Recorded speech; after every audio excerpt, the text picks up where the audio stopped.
نحمده ونصلي على رسوله الكريم أما بعد فأعوذ بالله من الشيطان الرجيم بسم الله الرحمن الرحيم. Dear brothers, respected sisters, elders, children all around the globe, I greet you with the Islamic greeting. Assalamu alaikum wa rahmatullahi wa barakatuh. May peace and blessings of Allah subhanahu wa ta'ala be upon all of you. So today I would like to discuss, this is Jummah, the day of blessings and the celebrations in Islam. Jummah comes once every week. It's every Friday of the week, and Muslims gather up in the masajid, in the mosques. We use the word masjid because that's the correct word, where the place where you do the sajda, the prostration in front of Allah subhanahu wa ta'ala.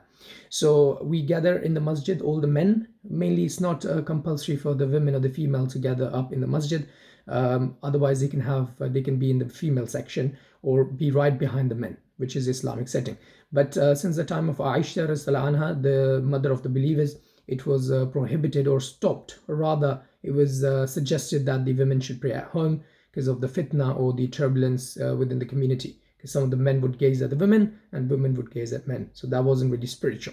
So in regards to the Jummah, we will now today talk about the fazila of the Jummah. Allah subhanahu wa ta'ala says in Quran, Bismillahir Rahmanir Rahim. يا أيها الذين آمنوا إذا نودي للصلاة من يوم الجمعة فاسعوا إلى ذكر الله وذروا البيع ذلكم خير لكم إن كنتم تعلمون. يا أيها الذين آمنوا, O those who have believed, إذا نودي للصلاة من يوم الجمعة, when you hear the word, when the call of the Jummah prayer has been called, إذا نودي للصلاة من يوم الجمعة فاسعوا إلى ذكر الله, so run, hasten towards the zikr of Allah. When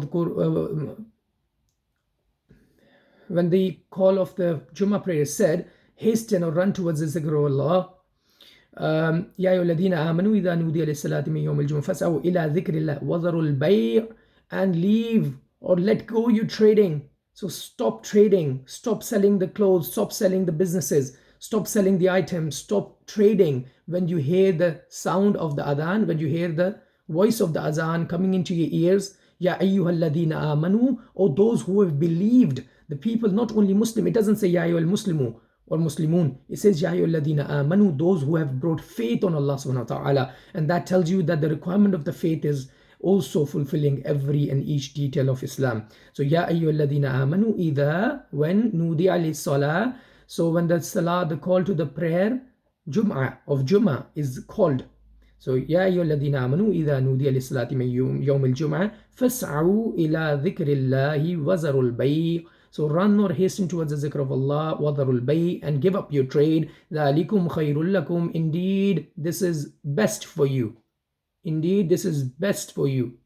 In kuntum ta'lamun, if you had knowledge, if you knew, or if you know. So may Allah subhanahu wa ta'ala, Surah Jummah, make us implement this ayat of Jummah in our lives. So it's really important to understand, my friends, is that the Jummah, importance of Jummah is great. And imagine if the reward is 70 times fold in the Ramzan al-Kareem. So we should be hastening towards the Salatul Jummah. Now, before I record, when I record this video, after recording, I'll be rushing towards the Jummah. I'll be going towards the Jummah. I have made my preparations. So this is the best thing to do. And on a Jummah, a few of the Sahih Hadith, the narration of the Prophet Muhammad ﷺ has been and are that you should recite Surah Al-Kahf, which is in the 15 juz. So you should write the Surah Al-Kahf every Jummah. And if you write the Jummah to Jummah, that you will be protected between this Jummah and the next Jummah from the fitna of Dajjal. And as we know that the fitna of Antichrist, the Dajjal, is at its peak at the moment. And that includes many of the things I don't need to mention. So it's really important to understand, brothers and sisters, that we take heed and go and attend the salah, the prayers in the masajid. And now let's go on to the fazilat of Jummah. And Jummah is a day when we listen to the khutbah. When we listen to the khutbah. So before the prayer starts, everyone sits and listen to the khutbah, the speech or the sermon of the imam. Now generally most of the imams I've seen, they do not even know what Jummah khutbah they are saying, because it's in Arabic. And most of the ajams, mashallah, I love the ulamas, mashallah, they have a beautiful understanding of Islam, but then they can definitely do well. And that also explains that if the ulamas are staying behind in the matter of deen, then what about the laymen? What about the people like you and me who have no knowledge? So we are the people, we need to actually sit down and understand the basics, understanding and principles of Islam. So I would recommend or suggest to any person who is not an imam to start listening to the khutbah, and every Jummah be there at the Jummah Khutba and just be in the first rows, because you are not going to be compared. You will be much better off than the people who stay in the second, third, fourth and the last ones.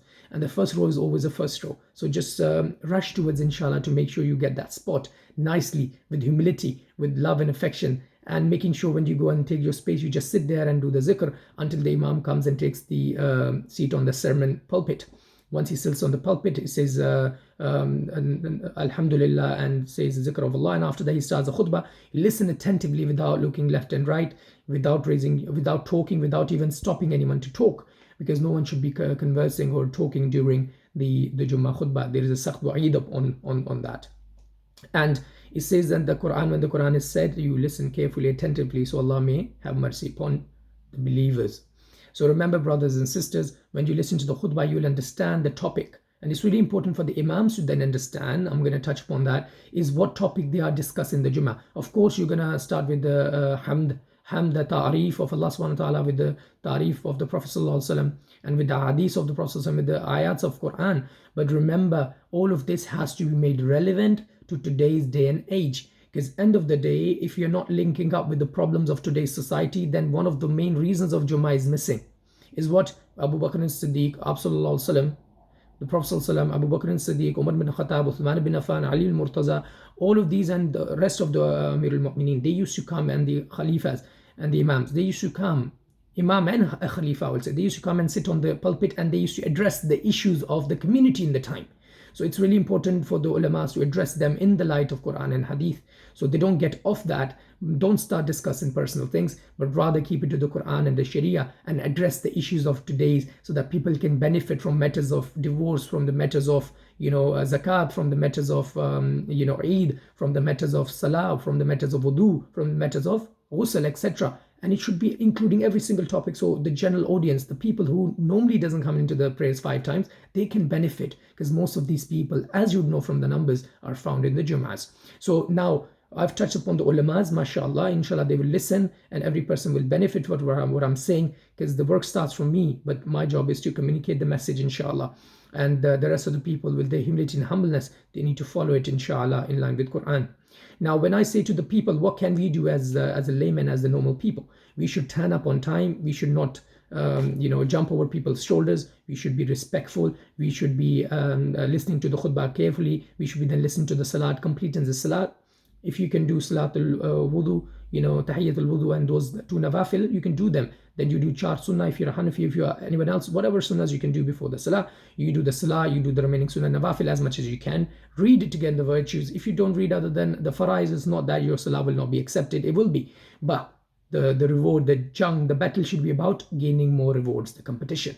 Now, lastly, I would say, once you have listened to the khutbah, when you listen to the salah and you've taken part in salah, you've read the nawafil and the sunnah, then you leave the masjid by hugging people, giving them salam, or getting to know them, whilst keeping your voice really, really low whilst you leave in the masjid, so people are not upset. Then when you leave, you can just say salam, and you can get into your cars, or by walk you can get back to your places. And this is how the Jummah salah is done. But remember, brothers, Jummah, leaving 3 consecutive Jummahs, according to Imam Ahmad bin Hanbal, I think it takes you out of the deen, the fold of the deen. It's some of the very strict rules and regulations.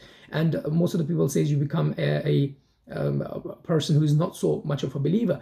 But some of the ulamas and the aimas have said that you remain a believer, but then this is not acceptable at all. It's highly dislikely, and it is not acceptable at all if you're missing Jummahs, 3 especially in a row. And if you miss 1 Jummah, it's not a great thing either. You should not be missing in any cost. If you have any jobs or anything, make sure they're all in line with the Islam, because deen comes first and the dunya comes second. Because if you go so much into the running after the life of this world and the materialism, then the peace won't be there. And peace comes with the kalam of Allah, with the way of Allah, the way of sunnah of the Prophet, the way of Ahlul Bayt and the way of Sahabi Rizwan al-Ajma'in. And I leave you on this note, and I wish you best of luck. And I wish you that you take part in the Salah of Jummah today. with the humbleness, with the right attitude, and with the closeness to Allah subhanahu wa ta'ala. Wa akhiru da'wana anil hamdulillahi rabbil alameen. Wassalamu alaikum wa rahmatullahi wa barakatuh.